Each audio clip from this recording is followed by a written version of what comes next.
Assalamualaikum warahmatullahi wabarakatuh. Waalaikumsalam warahmatullahi wabarakatuh. Alhamdulillah, pada kesempatan malam hari ini kita kembali lagi di podcast Limda Sampang. Pada malam hari ini kita sudah kedatangan tamu, beliau Lora Musaddiq Khalili. Beliau juga termasuk dari alumni Pondok Pesantren Lirboyo. Kalau boleh tahu, untuk pertama masuk Pondok Pesantren Lirboyo kira-kira tahun berapa itu, Lora? Saya masuk ke Lirboyo itu sekitar tahun 1999 di saat muktamar berlangsung di Pondok Pesantren Lirboyo. Kalau boleh tahu, sekarang aktivitas panjenengan mungkin di luar keseharian di rumah, mungkin sedang aktif di apa, Lora? Atau di politik atau apa? Saya menjadi anggota DPR dari fraksi Partai Kebangkitan Bangsa, sehingga ketika kami menjabat dan menjadi fraksi PKB di tahun 2018 itu, kami anggap itu wajib hukumnya, kami harus sowan kepada guru untuk menjelaskan posisi kami, karena bagaimanapun guru itu adalah orang tua. Alhamdulillah, guru di saat itu menyampaikan kepada saya dan mendukung apa yang saya lakukan, dan saya juga meminta doa restu beliau. Saran beliau, kami harus lepas dari pimpinan, harus lepas dari tempat-tempat strategis yang ada di struktural NU, sehingga kami kami harus melaksanakan itu. Ketika kami sudah duduk di kursi DPR, kalau biasa dikenal saat ini DPR, kami harus melaksanakan apa yang sudah menjadi perintah dan pertimbangan Masyayikh Lirboyo. Jadi saya rasa kalau orang berasumsi bahwa santri itu kolot, enggak juga. Kita juga lihat di negara ini, bangsa ini, bahwa di bangsa ini yang masyarakatnya ini majemuk. Ada yang tidak punya basic atau latar belakang pesantren, ada yang punya latar belakang pesantren, bahkan yang berbeda agama, suku dan lain sebagainya. Ini punya kesempatan yang sama. Lagi-lagi kalau pesantren dibilang bahwa santri kolot, enggak juga. Justru saya jujur, kami adalah orang pesantren yang kuliahnya bukan di pesantren, bahkan kami negeri. Saya rasa sangat unik kalau santri itu ketika sudah nyantri, ini kuliah di kampus negeri yang notabene belum pernah ketemu. Ini saya rasa banyak pertimbangan-pertimbangan yang akan dilakukan. Yang paling sangat unik, dan apa yang dikatakan orang kalau pesantren itu kolot, enggak juga, karena di pesantren, apa yang ada di pesantren enggak jauh beda di kampus-kampus yang sudah ada. Bahkan adopsi dari kampus-kampus yang sudah ada banyak mengadopsi dari pesantren. Contoh, dulu kampus itu enggak ada, kampus itu yang diasramakan tidak ada. Malah sekarang kampus yang bonafit mengasramakan. Dalam rangka apa? Mereka menggambarkan bahwa begitu bagusnya sistem pendidikan di pesantren. Jadi kalau santri menganggap bahwa pesantren itu masyarakat di menganggap pesantren itu kurang baca. Bahkan bisa jadi tidak tahu. Tak kenal maka tak sayang maka tak cinta. Wajar mereka yang tidak tahu menganggap seperti itu. Jadi kalau pesantren itu multi talent. Sekarang begini, saya cukup miris mendengar dan melihatnya ketika kita beragama muslim sementara produk dan pemikirannya menggunakan ilmuwan barat. Saya cukup miris mendengar, padahal ilmuwan Islam ini cukup luar biasa. Kita ada Imam Ghazali, ahli filsafat, ilmu Haldun, yang pendidikan, ya, Ibnu Sina yang kedokteran, yang matematika, Ali Jabir dan lain sebagainya. Ini banyak sebenarnya. Cuma terkadang orang Islam mau mengambil pemikir Muslim ini, kadang mereka sendiri menjatuhkan martabatnya sendiri. Padahal mereka kaya akan pemikiran, mereka pintar luar biasa. dan tidak bisa diragukan. Ini. Jadi ketika kita orang pesantren masuk ke negeri, banyak hal-hal yang harus kita lalui, syarat dari perguruan tinggi yang harus kita laksanakan. Ini kalau kita bawa baik secara pendidikan, moral, sistem pendidikan dibawa ke kampus. Ini luar biasa. Luar biasa. Contoh, saya di kampus itu jurusan ilmu hukum.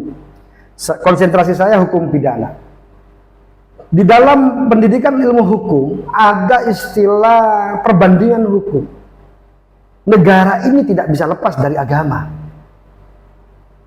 Dan banyak aturan hukum positif, hukum pemerintah, banyak hukum positif yang ada saat ini, hukum positif pemerintah yang ada saat ini, dia mengambil dari hukum Islam, hukum syariat.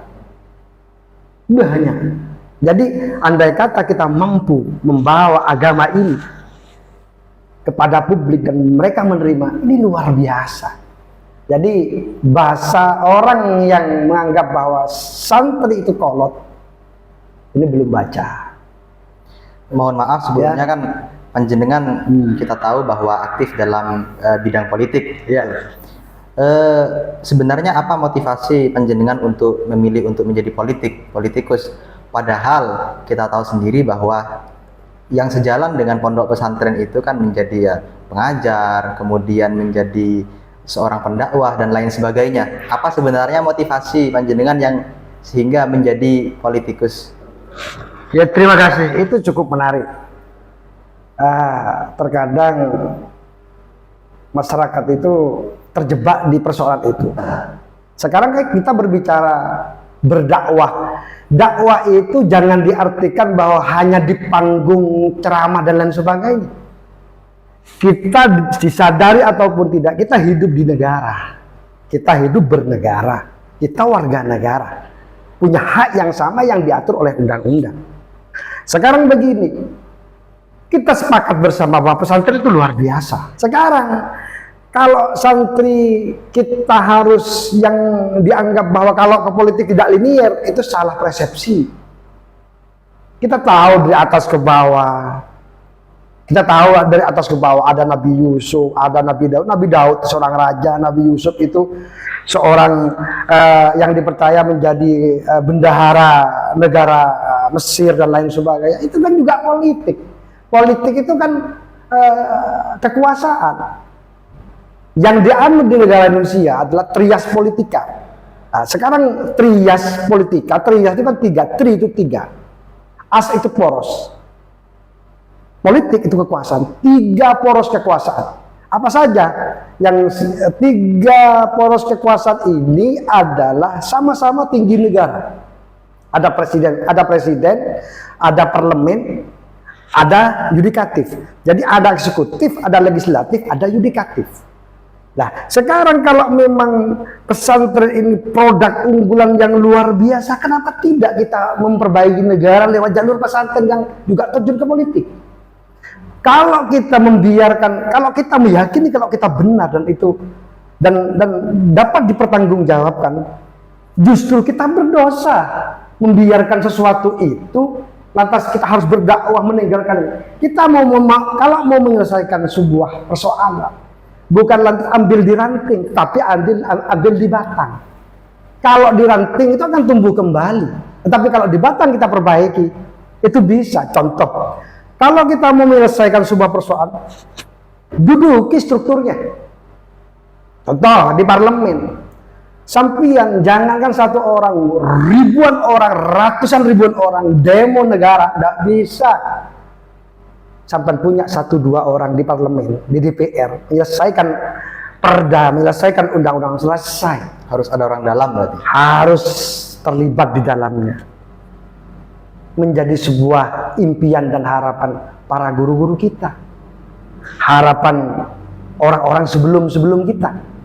Ya, kalau kita terjebak hanya seorang santri harus ceramah tok, ya tidak bisa. Kesempatan untuk menyelesaikan tidak satu metode saja. Kita kalau kita contohkan dari sisi pendidikan, kita punya siswa, tidak bisa hanya mengandalkan metode ceramah saja. Terkadang metode ceramah ini tidak diterima. Mereka belum paham. Apa media yang dilakukan? Banyak media menggunakan media tulis. Tidak cukup di media tulis, mereka tidak mampu. Maka dengan menggambar dan lain sebagainya, kita harus cerdas, harus harus cerdas dan mampu, dan mampu menyelesaikan. Kalau kita hanya dianggap bahwa santri hanya ceramah-ceramah tok, ya kurang pas juga. Ada banyak hal yang harus kita lakukan. Justru kalau saya secara pribadi mohon maaf, kalau semua santri harus jadi kiai, terus yang bukan santri mau jadi apa? Satu, apakah kiai itu kesempatan hanya milik santri saja? Enggak juga. Tetapi memang secara linear memang biasanya santri itu menjadi tokoh agama. Tetapi untuk kesempatan berjuang tidak hanya harus jadi kiai. Bisa saja dualisme. Bisa saja. Jadi kiai, jadi politisi. Bisa saja. Dengan catatan, politik itu jangan dimaknakan hitam. Akhir-akhir ini kan kita mungkin banyak sering mendengar bahwa seorang santri itu harus mulai terjun ke politik. Apakah itu memang benar itu, Lora? Apa fungsi kita terjun ke politik? Apa kita rela? Simpul dan simbol negara ini digunakan orang-orang yang tidak paham tentang syariat. Apa kita rela? Apa kita rela juga simbol dan simpul kita ini diduduki orang yang tidak ngerti